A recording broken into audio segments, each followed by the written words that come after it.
झारखंड के पारा शिक्षकों के लिए जरूरी खबर। सीएम हेमंत सोरेन ने लिया यह महत्वपूर्ण निर्णय। मुख्यमंत्री हेमंत सोरेन ने झारखंड के पारा शिक्षकों के लिए प्रस्तावित कल्याण कोष को लेकर अवकाश प्रक्रिया पूरी कर उसे मूर्त रूप देने का निर्देश स्कूली शिक्षा एवं साक्षरता विभाग को दिए। साथ ही शिक्षक नियुक्ति नियमावली को भी अंतिम रूप देने के लिए कहा है, ताकि शिक्षकों की नियुक्ति शीघ्र शुरू की जा सके। विभाग के सचिव राजेश शर्मा ने मुख्यमंत्री के इस निर्देश की जानकारी माध्यमिक व प्राथमिक शिक्षा निदेशक को देते हुए इस पर अवकाश कार्रवाई शीघ्र करने के लिए कहा है। झारखंड के इन जिलों में बदलेगा मौसम का मिजाज। हल्की बारिश के साथ वज्रपात की आशंका। मौसम वैज्ञानिकों के अनुसार झारखंड के पलामू, गोड्डा, गढ़वा, गुमला, दुमका, देवघर और पाकुड़ जिले के कुछ भागों में हल्के दर्जे के मेघ गर्जन और बारिश के साथ वज्रपात की आशंका। ऐसे में घर से निकलते वक्त सावधान रहे। किसान भाई भी एहतियात बरतें। आपको बता दें कि कल शनिवार को रांची जिले के इटकी प्रखंड क्षेत्र में आंधी के साथ भारी बारिश हुई। इस दौरान करीब आधा घंटा तक छोटे बड़े ओले भी गिरे। इससे खेतों में लगी फसल को काफ़ी नुकसान हुआ। रांची जिले के इटकी प्रखंड में तेज आंधी और बारिश में कई मकान क्षतिग्रस्त हो गए। झारखंड में मौसम की मार। आकाशीय बिजली गिरने से 5 की मौत। रामगढ़ और लातेहार में पेड़ के नीचे गिरे आम को चुनने के दौरान हुआ हादसा। झारखंड में रविवार को बदले मौसम की वजह से गिरी आकाशीय बिजली ने 5 लोगों की जान ले ली। इनमें 4 बच्चे शामिल हैं। मृतकों में रामगढ़ के मांडू निवासी 2 और लातेहार के मानिका निवासी 2 बच्चे और बोकारो के पेटरवार का 1 व्यक्ति शामिल है। रामगढ़ और लातेहार की घटना में आम चुनने के दौरान बच्चों की मौत हुई। मांडू के रामनगर में हुई घटना में मृतकों में रामेश्वर भूइया का पुत्र विकास भूइया और सीताराम भूइया का 8 साल का बेटा कुंदन भूइया शामिल है। विकास कुंदन का चाचा था। घटना के तुरंत बाद ग्रामीण दोनों बच्चों को लेकर सामुदायिक स्वास्थ्य केंद्र मांडू पहुंची। वहां डॉक्टर विक्रम ने दोनों बच्चों को मृत घोषित कर दिया। दरअसल रविवार के दिन करीब 11 बजे चली तेज हवा से रामनगर के निकट मलियागड्ढा मोहल्ले के रहने वाले दोनों बच्चे पेड़ के नीचे आम चुनने गए थे। तभी अचानक आकाशीय बिजली गिरने की घटना ने दोनों बच्चों को अपनी चपेट में ले लिया। इससे मौके पर ही दोनों बच्चों ने दम तोड़ दिया। साहिबगंज महिला थाना प्रभारी मौत मामला। एसआई बॉयफ्रेंड द्वारा ब्लैकमेल करने से तंग आकर रूपा ने की आत्महत्या। आरोपी गिरफ्तार। साहिबगंज की महिला थाना प्रभारी रांची की रातू निवासी रूपा तिर्की की मौत का एसआईटी ने खुलासा कर दिया। Boyfriend sub inspector Shiv Kumar Kanaujia उन्हें ब्लैकमेल कर रहा था। इसी कारण रूपा ने खुदकुशी की थी। शिव कुमार रूपा का बैचमेंट है और अभी चाईबासा में तैनात है। पुलिस ने उसे गिरफ्तार कर लिया। एसपी अनुरंजन किस्पोट्टा ने रविवार को ऑनलाइन प्रेस कॉन्फ्रेंस कर यह जानकारी दी। बताते चले कि 3 मई को महिला थाना प्रभारी रूपा तिर्की ने अपने सरकारी आवास में फंदे से लटक कर जान दे दी थी। एसआईटी के मुखिया डीएसपी हेडक्वार्टर संजय कुमार ने बताया कि जांच टीम ने कई ऑडियो और व्हाट्सएप मैसेज को खंगाला। इसमें चौंकाने वाले खुलासे हुए। एसआईटी के मुताबिक शिव कुमार रूपा से प्यार का नाटक करता था और अक्सर पैसों की मांग करता था। कई बार बैग तो कई बार मोटी रकम मांगता था। कई बार रूपा ने उसकी मदद भी की थी। यही नहीं हुआ, रूपा पर आपत्तिजनक स्थिति में वीडियो कॉल करने का भी दबाव बनाता था। इन्हीं बातों से आहत आकर उसने खुदकुशी कर ली। झारखंड में कोरोना संक्रमण। पिछले 24 घंटे में मिले 6112 नए संक्रमित। 141 की हुई मौत। एक्टिव मरीज की संख्या पहुंची 61,000 से पार।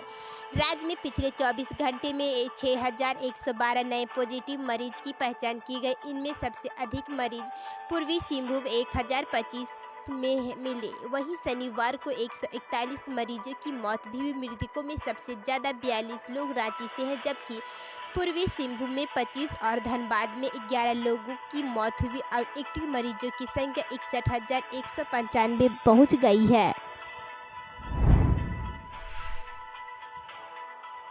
कोरोना देश में नए केस के मामले में महाराष्ट्र की बराबरी पर कर्नाटक, बंगाल में कुल केस 10 लाख के करीब। कोरोना के नए केस के मामले में कर्नाटक अब तक पहले नंबर पर रहे महाराष्ट्र के करीब पहुंच गया है। कर्नाटक में रविवार को 47,930 लोगों में संक्रमण की पुष्टि हुई। महाराष्ट्र में यह संख्या 48,401 रही। यानी दोनों के बीच सिर्फ 471 केस का अंतर रहा। तीसरे नंबर पर केरल रहा, जहां 35,800 केस मिले हैं। कर्नाटक में पिछले कुछ हफ्तों से संक्रमण तेजी से फैल रहा है। महाराष्ट्र की स्थिति सुधरने से दोनों के बीच का अंतर काफ़ी कम हो रहा है। 1 मई को महाराष्ट्र में 63,000 से ज़्यादा नए केस सामने आए। कर्नाटक में अब करीब 41,000 केस थे। उधर बंगाल में भी संक्रमण के रिकॉर्ड मामले मिल रहे हैं। रविवार को यहां एक दिन में सबसे ज़्यादा 19,441 लोग कोरोना पॉजिटिव पाए गए। 124 लोगों की मौत भी हुई। कुल प्रदेश में 10 लाख करीब पहुंच गई है। अभी यहाँ 9.93 लाख केस हैं। बंगाल देश का 8वां राज्य बन जाएगा जहां कोरोना मरीजों की संख्या 10 लाख होगी। सीएम हेमंत की बड़ी घोषणा। झारखंड में ओलावृष्टि से फसलों को हुए नुकसान की भरपाई करेगी सरकार। मुख्यमंत्री हेमंत सोरेन ने रविवार को घोषणा की है कि राज्य में ओलावृष्टि से फसलों को हुई नुकसान की भरपाई राज्य सरकार करेगी। उन्होंने कहा कि इस संबंध में सरकार की ओर से जारी आदेश निर्गत किए जा रहे हैं। जिलों में उपायुक्त फसलों को क्षति का आकलन कर 1 सप्ताह का अंदर मुआवजा की राशि किसानों को निर्गत करेगी। दूसरी ओर कृषि विभाग और गृह कारा एवं आपदा प्रबंधन विभाग भी किसानों को हुए नुकसान का आकलन की रिपोर्ट प्राप्त कर रहा है। उल्लेखनीय है कि राज्य के विभिन्न हिस्सों में ओलावृष्टि हो रही है। किसानों को हुए नुकसान की जानकारी मुख्यमंत्री तक विभिन्न माध्यमों से पहुंच रही है। स्थिति का आकलन करते हुए सरकार ने किसानों को फसल के नुकसान के बदले उनकी मदद के लिए मुआवजा देने का निर्णय लिया। जानकारी के अनुसार मुख्यमंत्री ने आपदा प्रबंधन प्रभाग और कृषि विभाग से इस संबंध में जानकारी भी प्राप्त की। विस्तृत रिपोर्ट भी तैयार किया जा रहा है। आंकड़ों के आधार पर मूल्यांकन भी किया जा रहा है। लातेहार में हादसा। मछली मारने के दौरान डैम में डूबे 3 भाई, तीनों की मौत। लातेहार जिले के बालूमाथ थाना अंतर्गत बालू गांव में रविवार को डैम में डूबने से 3 बच्चों की मौत होगी। मृत बच्चों में 2 सगे भाई और एक चचेरा भाई था। घटना के बाद मृतकों के परिवार में कोहराम मच गया। एक साथ 3 नौनिहालों के शव देखकर परिजनों का रो रो कर बुरा हाल था। घटना के बाद पूरे गांव में शोक की लहर है। बताया जाता है कि घर वालों को बिना बताए ही चंदन प्रजापति, पंकज प्रजापति तथा रुपेश प्रजापति गांव के पास स्थित डैम में नहाने गए थे। उन्होंने वहां पहुंचने पर तीनों मछली मारने लगे। इसी दौरान एक भाई गहरे पानी में चला गया और डूबने लगा। अन्य दोनों भाइयों ने उसे बचाने का प्रयास किया लेकिन नाकाम रहे। पानी गहरा होने के कारण तीनों बच्चे डूब गए। डैम के किनारे मौजूद गांव के कुछ बच्चे ने जब तीनों को डूबते देखा तो उन्होंने शोर मचा। इसके बाद ग्रामीण वहां पहुंचे और तीनों को पानी से बाहर निकाला। इसके बाद परिजन बच्चों को लेकर बालूमाथ स्वास्थ्य केंद्र पहुंचे। वहां डॉक्टर अशोक उड़िया ने जाँच के बाद तीनों को मृत घोषित कर दिया। झारखंड के कोरोना संक्रमित प्रवासी मजदूरों के निधन पर परिजनों को मिलेगा मुआवजा। राज्य सरकार तैयार कर रही प्रस्ताव। झारखंड के अप्रवासी मजदूरों की कोरोना वायरस संक्रमण के कारण निधन होने पर उनके परिजनों को मुआवजा देने पर हेमंत सरकार प्रस्ताव तैयार कर रही है।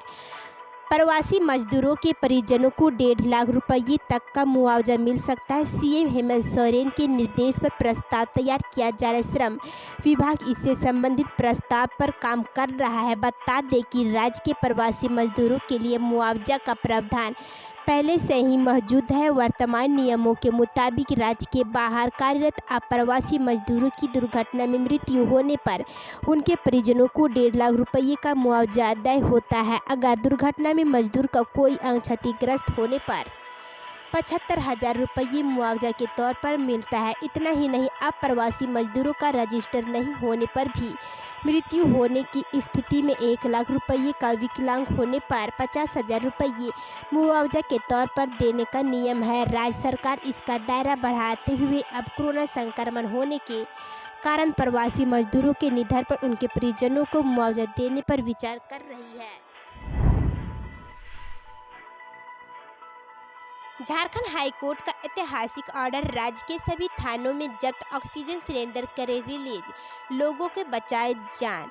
झारखंड हाईकोर्ट ने कोरोना के बढ़ते संक्रमण को लेकर स्वतः संज्ञान से दर्ज जनहित याचिका के तहत राज्य सरकार के आग्रह पर शनिवार को अवकाश होने के बावजूद सुनवाई की। Chief justice doctor Ravi Ranjan और जस्टिस सुजीत नारायण प्रसाद की खंडपीठ ने वीडियो कॉन्फ्रेंसिंग के माध्यम से मामले की सुनवाई करते हुए राज्य के सभी जिलों के मालखानों और थानों में जब्त ऑक्सीजन सिलेंडरों को तत्काल रिलीज करने का आदेश दिया है। खंडपीठ के मुताबिक जब्त सिलेंडरों का उपयोग करते हुए लोगों की जान बचाई जाए। खंडपीठ ने कहा कि फिलहाल लोगों की जान बचाना बहुत जरूरी है। उन्होंने मौखिक रूप से कहा कि सिर्फ लोगों की जान बचाने के लिए जब्त ऑक्सीजन सिलेंडरों को रिलीज करने का आदेश दिया जा रहा है।